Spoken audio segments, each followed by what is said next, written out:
The top 10 fascinating facts about the late great Sean Connery in no particular order. On October 31, 2020, the world awoke to the sad news of Sir Sean Connery's death.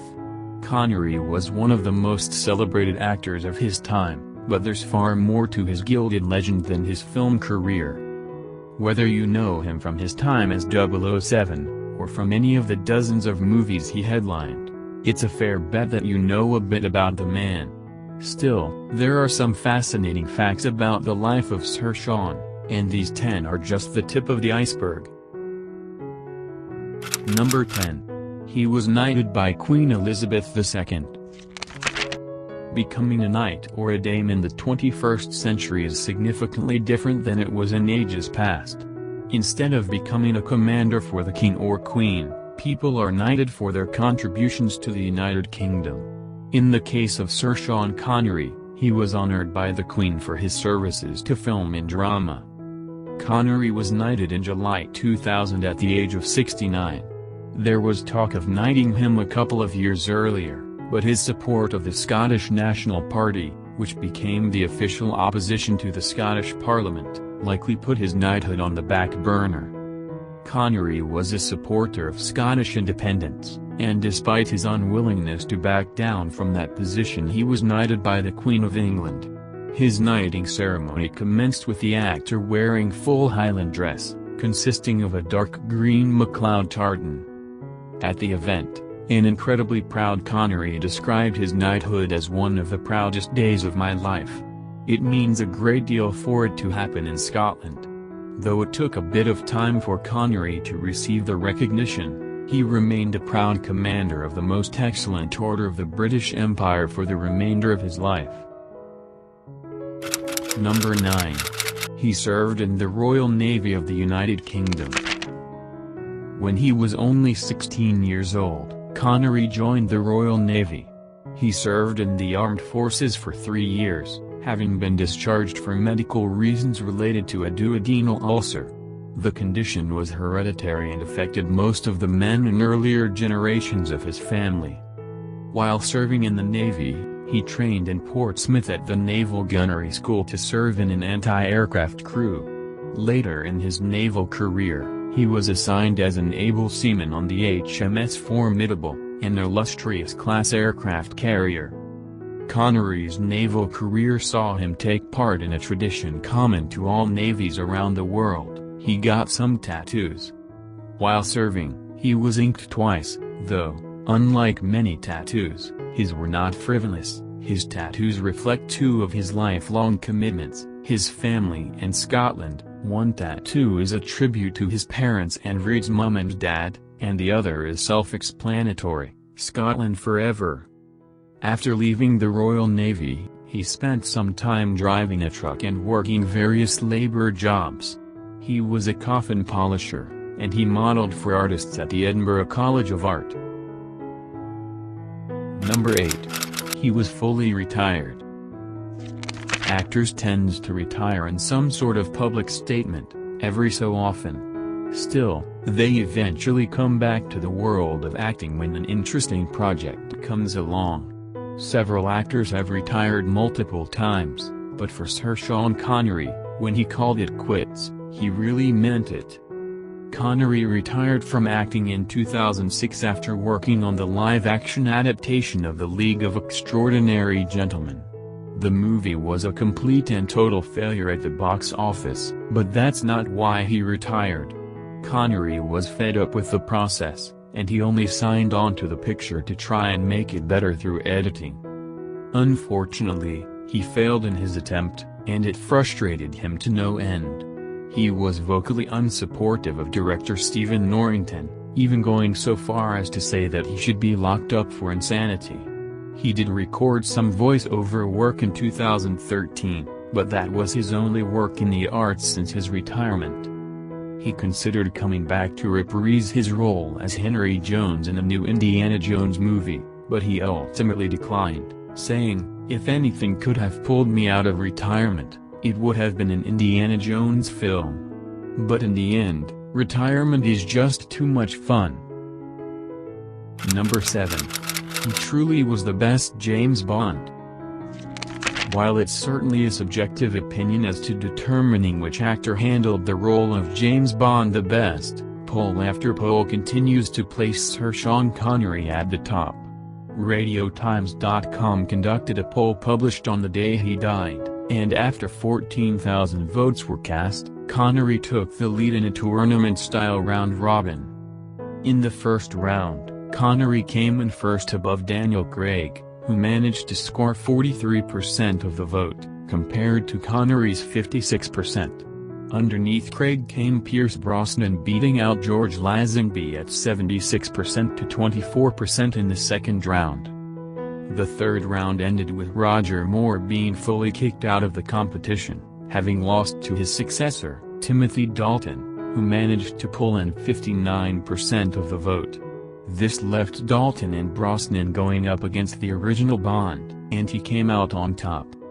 By the end of the tournament, Sean Connery was awarded 44% of the vote to Dalton's 32% and Brosnan's 23%. Connery played the character 6 times in the film series, beginning with Dr. No in 1962, and ending his run in 1971's Diamonds Are Forever.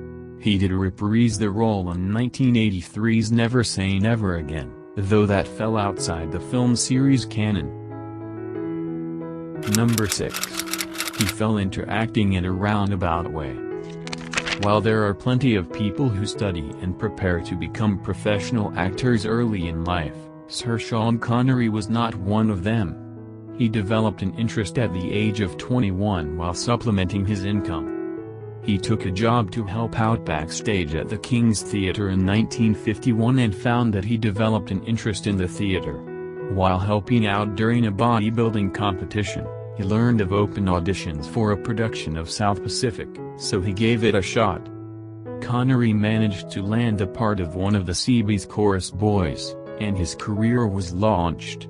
By the time the production made its way to Edinburgh, he had advanced to play the part of Marine Corporal Hamilton Steeves while simultaneously understudying for 2 of the leads. The following year, South Pacific was back by popular demand, and Connery was working as the featured role, Lieutenant Buzz Adams.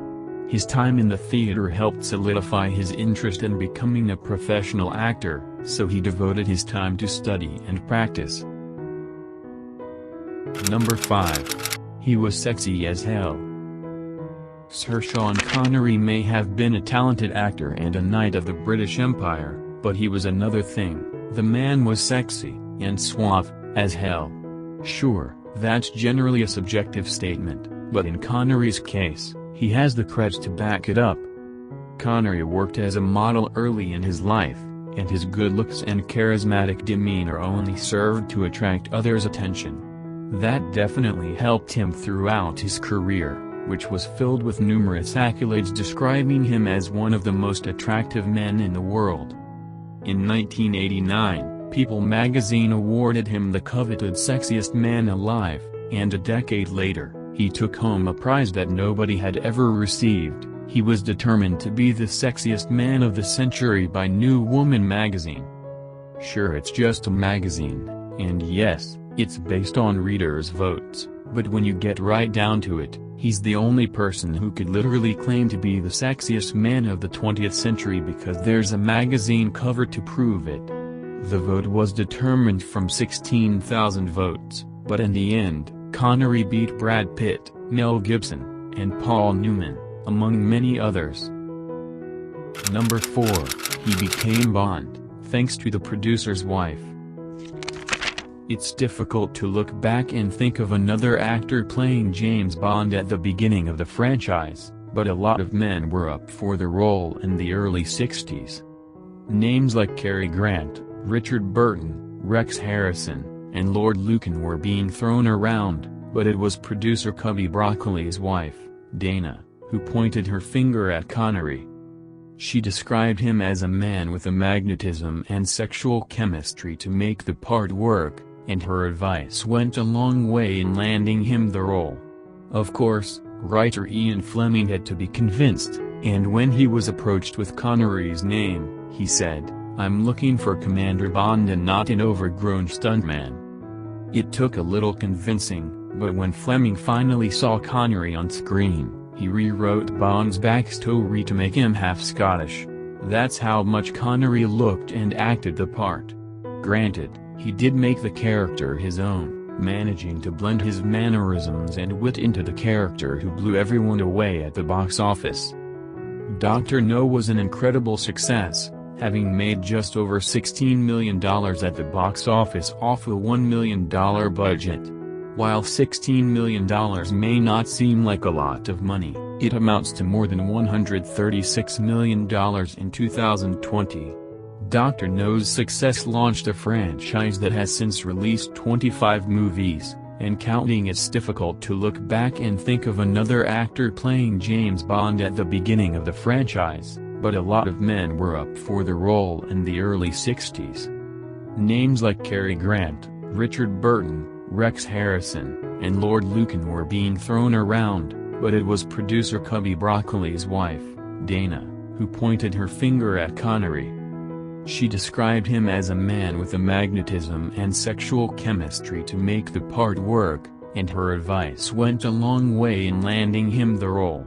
Of course, writer Ian Fleming had to be convinced, and when he was approached with Connery's name, he said, "I'm looking for Commander Bond and not an overgrown stuntman." It took a little convincing, but when Fleming finally saw Connery on screen, he rewrote Bond's backstory to make him half Scottish. That's how much Connery looked and acted the part. Granted, he did make the character his own, managing to blend his mannerisms and wit into the character who blew everyone away at the box office. Dr. No was an incredible success, having made just over $16 million at the box office off a $1 million budget. While $16 million may not seem like a lot of money, it amounts to more than $136 million in 2020. Dr. No's success launched a franchise that has since released 25 movies, and counting. Number 3, his career was filled with accolades. While Sir Sean Connery is best known for playing James Bond, it's hardly the only role he had throughout his life. Connery acted in nearly 70 movies, and he appeared in 20 television series and TV movies. He may have retired in 2003, but when he was working hard. His numerous roles earned him a ton of awards during his life, including an Academy Award for Best Supporting Actor, the British Academy Film Award for Best Actor, multiple Golden Globes for Best Supporting Actor, and the Cecil B. DeMille Award. He was awarded the Commander of the Order of Arts and Letters from France in 1987. He received the Kennedy Center Honors in 1999 and his knighthood the following year. In 2006, he was honored by the American Film Institute with a Lifetime Achievement Award. Connery worked across so many genres, he's remembered by people for vastly different roles. Many know him as Bond, but others know him best as Professor Henry Jones. His work in The Untouchables is as well remembered as his time on screen in Highlander and The Hunt for Red October. Number 2, he never overcame his accent, and nobody cared. Despite taking elocution lessons as he was getting into the arts, Sir Sean Connery never managed to adjust his rather thick Scottish accent. While this might have been an impediment to other actors, it wasn't for him, and it's the reason James Bond was retooled as being half Scottish. Throughout his career, he played characters who were about as far from being Scottish as anyone could be, but it didn't matter. In Highlander, he played an Egyptian who spent time in Japan before coming to Scotland, where he sounded more like a Scot than the actual Highlander. In The Hunt for Red October, he played a Russian submarine captain, and he didn't alter his accent one bit. Did anyone care that a Russian man who had never been to Scotland somehow sounded like a Scot? Sure, people mentioned it over the years, but it didn't detract from his performance in any way. It says a lot about an actor's skills that he can perform as any character in any setting while keeping his accent the same. and it doesn't detract from the performance or receive criticism. In the end, it was far better to hear Sean Connery sounding like Sean Connery than to hear him attempt an accent poorly. Number 1, his passing was peaceful. Though it wasn't common knowledge leading up to his death, Sir Sean Connery was ailing for an undisclosed period of time before his passing at the age of 90. He passed away in his sleep while at his home in the Bahamas. His son, Jason, released a statement, saying, "We are all working at understanding this huge event as it only happened so recently, even though my dad has been unwell for some time. A sad day for all who knew and loved my dad and a sad loss for all people around the world who enjoyed the wonderful gift he had as an actor." Connery was among his family at the time of his death. He is remembered for his numerous contributions to the arts.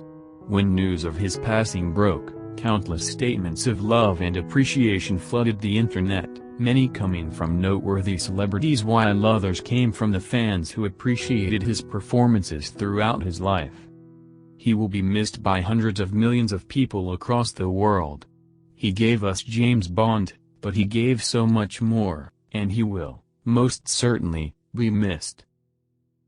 There you have it, the top 10 facts about the great Sean Connery. Did we miss anything?